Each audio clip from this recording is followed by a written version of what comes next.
Hey everybody, and welcome back to Plus Ultra Pitching. Tonight we are going to finish our common pitching mistakes series, and we're going to finish off with how the legs fit into the pitch. So if you haven't checked out the other two videos yet, please do that. We go over the first part of a full motion pitch and we go over the wrist snap. Today we're going to talk about our leg and our body positioning. So for the first thing that we're going to talk about today is called being stacked. And one thing that I notice a lot of my pitchers do is when they're going to actually snap that softball and deliver it, they lean their chest over their front foot, so their head or all of their weight is over that front foot, right? Their head is over that front foot as they're either snapping or pushing that ball forward. Hopefully snapping. If you are pushing the ball, go check out our last video. But all that weight is over the front foot, taking away a lot of power, when really we want our weight to be more centered. Head over our shoulders, shoulders over our hips.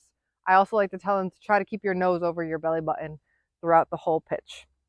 So you want your head back behind these shoelaces when you're snapping that ball, so that way you can have a consistent wrist snap by that back hip for the most accuracy and most consistency with all of your pitches. And that's also what we call a strong front side, which we'll get into in later videos. But just know that that strong front side is going to be really important in generating power into your wrist snap as well. One of my favorite tools to help pitchers feel what it should feel like to have a stacked position is to take a ball. I just use a deflated soccer ball. So if you have one of those, that's awesome. But you can use any ball that's about this size. And I put it in between the knees, and we get in that power K position with our drag foot side, toes and knees pointing straight towards the catcher.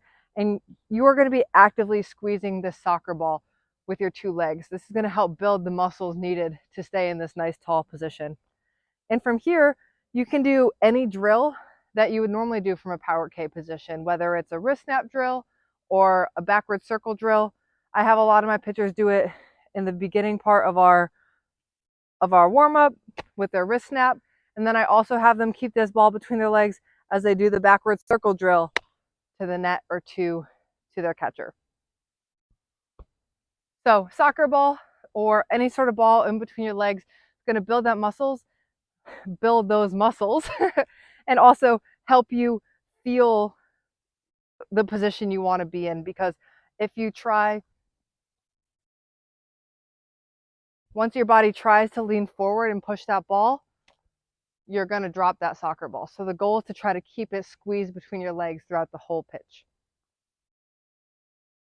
The next part of the leg drive and the legs that I want to talk about for these common mistakes is pushing off of the rubber.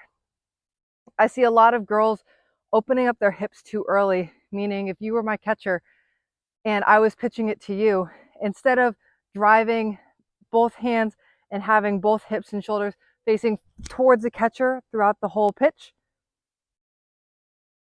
they open their body way too early, take away a lot of power and a lot of command from their pitches. So one of my favorite tools to help with that is using some of these flat cones.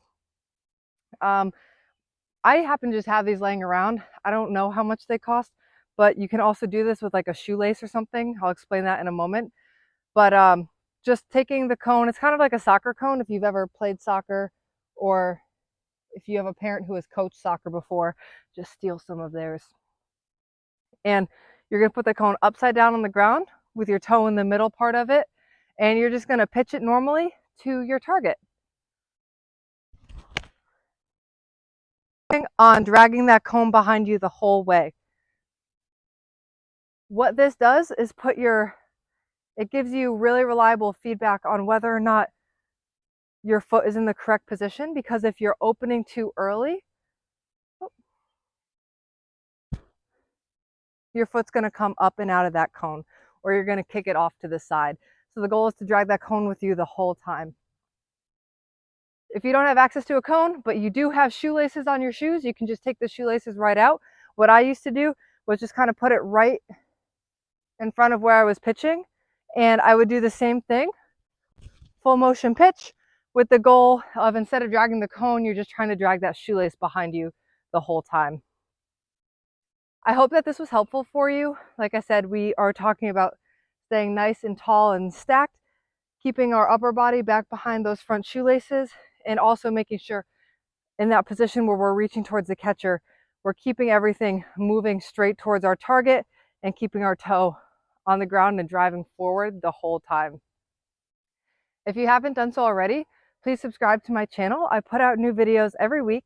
Please put your questions in the comment section below. I like to answer them. If you have any success stories, I love to hear about your progress and how you're doing, and what videos might be helping you the most. Well, with that, Plus Ultra!